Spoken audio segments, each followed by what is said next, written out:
Professor Layton and the Curious Village is a puzzle-adventure video game for the Nintendo DS system. It was developed by Level 5 and published by Level 5 in Japan and Nintendo worldwide. It was released in Japan during 2007, and in PAL regions and North America a year later in 2008. Curious Village is the first title in the Professor Layton series, directly followed by Professor Layton and the Diabolical Box.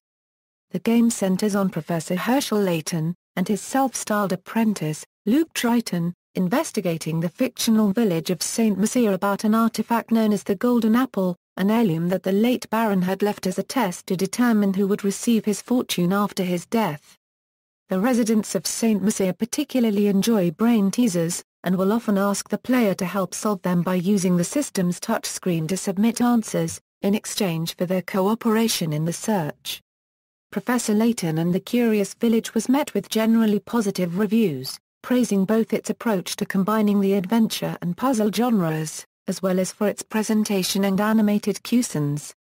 It would go on to sell over 1 million copies in Japan alone, in addition to 3.17 million copies sold overseas. Gameplay. The Curious Village is an adventure puzzle game.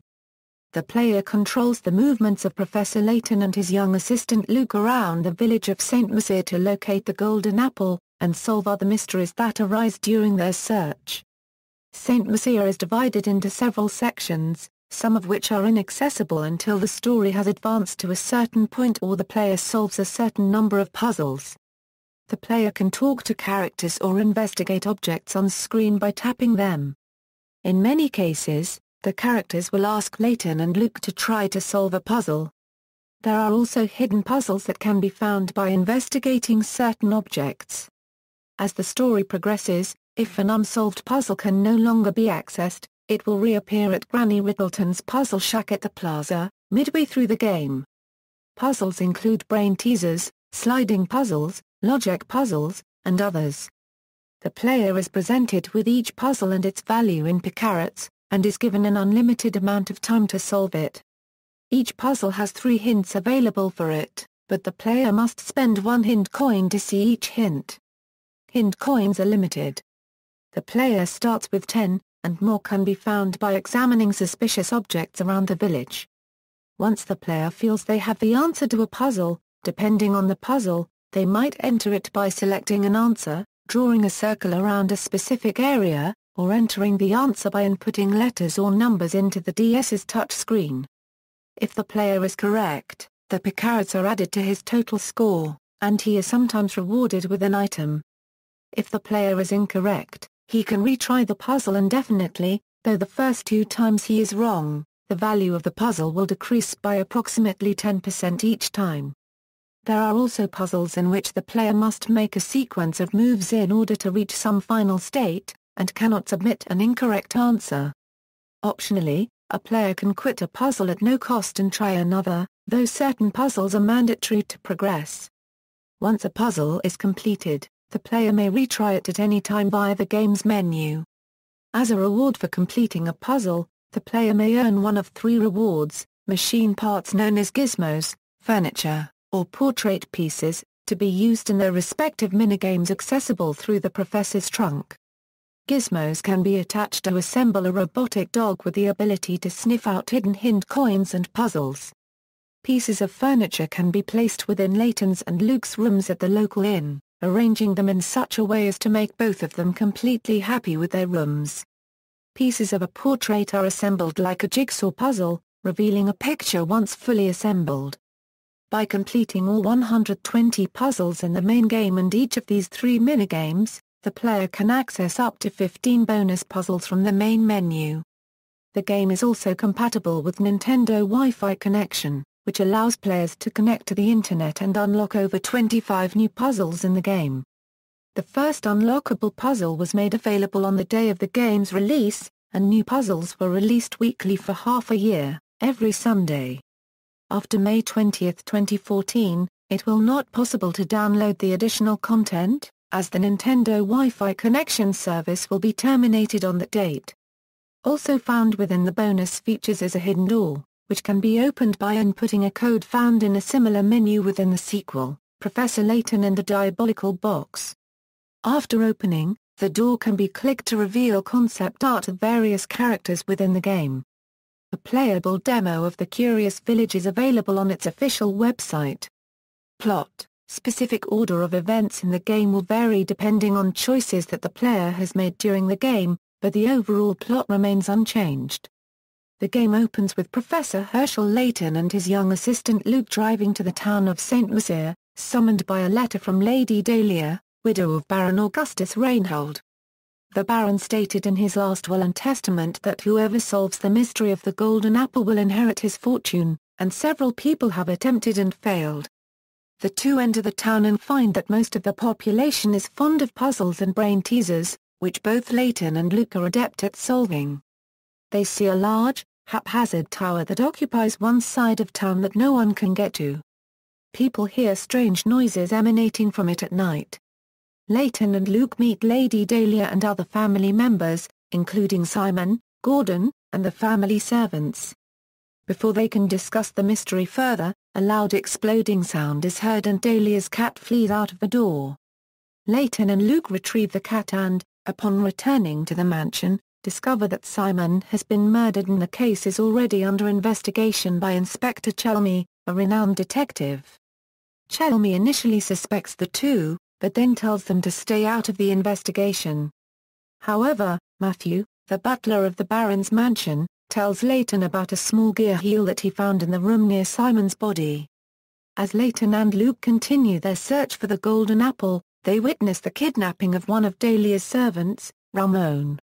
A strange man stuffs Ramon into a bag. They give chase but are unable to catch him, though they do find another gear heel similar to the one before. However, they are befuddled as Ramon is back the next day as if nothing had happened. They continue to explore the town, and check the looming tower that everyone had been telling them to stay away from but are eventually led to the town's abandoned amusement park by a young girl. As they explore the Ferris wheel, the sinister figure from earlier uses a remote to tear the wheel from its moorings, sending it rolling after Layton and Luke. They barely escape as the wheel smashes through a locked building. Exploring the wreckage, they find a key shaped similarly to the tower, and Layton gets an idea of what's going on in the village. The two return to face Chelmy, who Layton realizes is an imposter. The man reveals himself as Layton's self-proclaimed arch-enemy, Don Paolo, who is seeking the Golden Apple for himself and who tried to use the Ferris wheel to knock Layton out of the picture. Paolo escapes before Layton can capture him. Luke asks the professor who Don Paolo is and why he wants revenge. Layton knows Don Paolo's reputation as an evil scientific genius but has no idea why Don Paolo hates him, implying that the two have never met before. With Luke in tow, Layton heads for the tower, using the key to unlock a secret wall in a dead end. Inside, they discover the man that previously had kidnapped Ramon, who is named Bruno. With Bruno's help, Layton discovers the truth: all the residents of St. Mystere are robots, created by the Baron and Bruno to challenge the wits of anyone seeking the Golden Apple, hence their shared obsession with puzzles. Simon has not died, only malfunctioned. Similarly, Bruno collected Ramon in order to perform repairs. Having solved the puzzle of St. Mystere, Layton and Luke climb the tower, solving more puzzles and meeting minor characters along the way. Eventually, the pair reaches the top of the tower, and much to their surprise, find a beautifully kept cottage there. Inside, the young girl from before awaits. She reveals herself as Flora Reinhold, the only daughter of the Baron. The Baron actually died years ago, leaving Flora an orphan.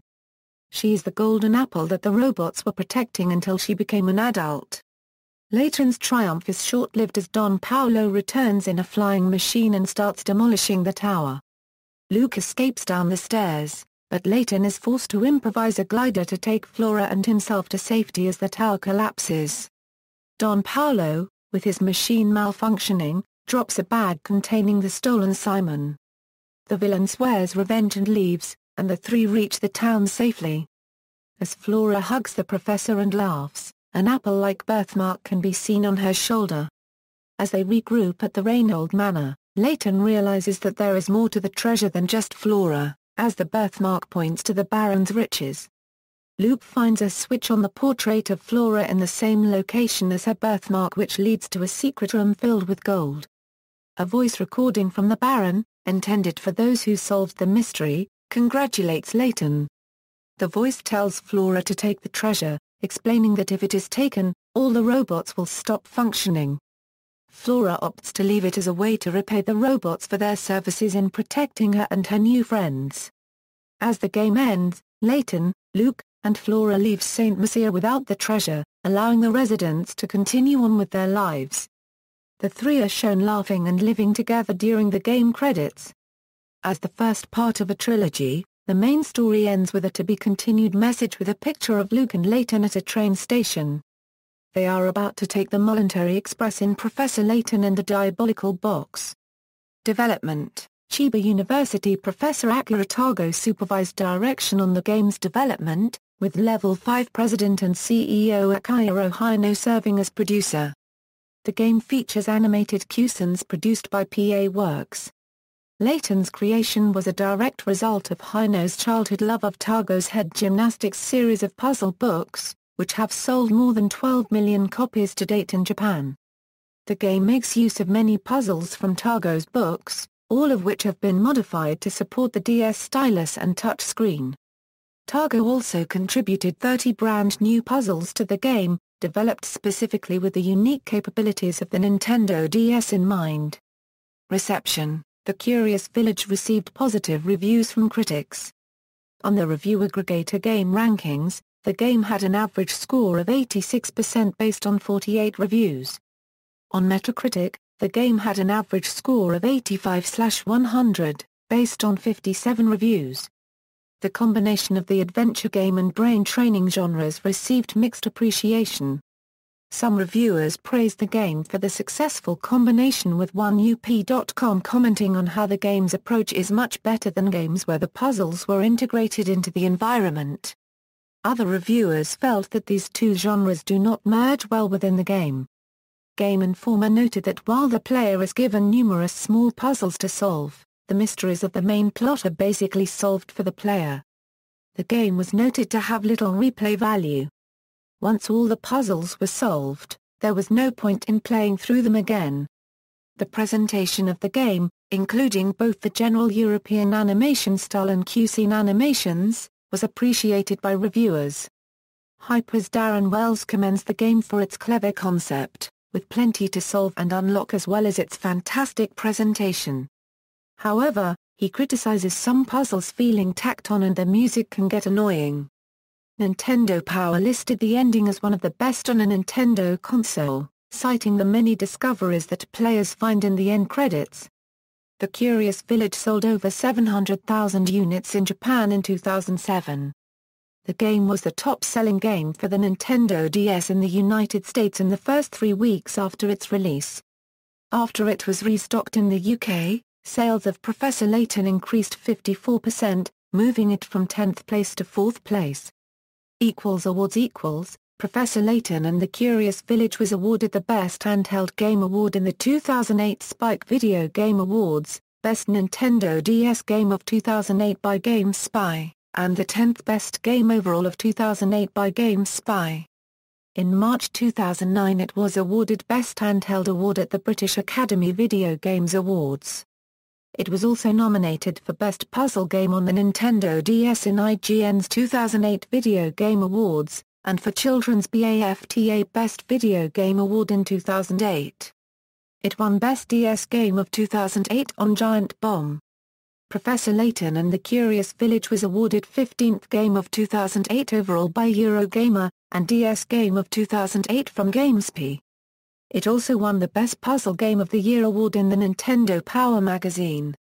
In February 2009, Professor Layton and the Curious Village was awarded the Aggie for Best Console Handheld Adventure in the first award presentation by Adventure Gamers. It was also nominated for Best Handheld Game on GeForce GeForce in 2008. Audio: the game's soundtrack was composed by Tomohito Nishiura, specifically with a French-styled influence in mind. An album titled Layton Kaiju to Fushigi Namaki original soundtrack was released in Japan only, containing all the music featured in the game. The album received mixed reviews from online sites.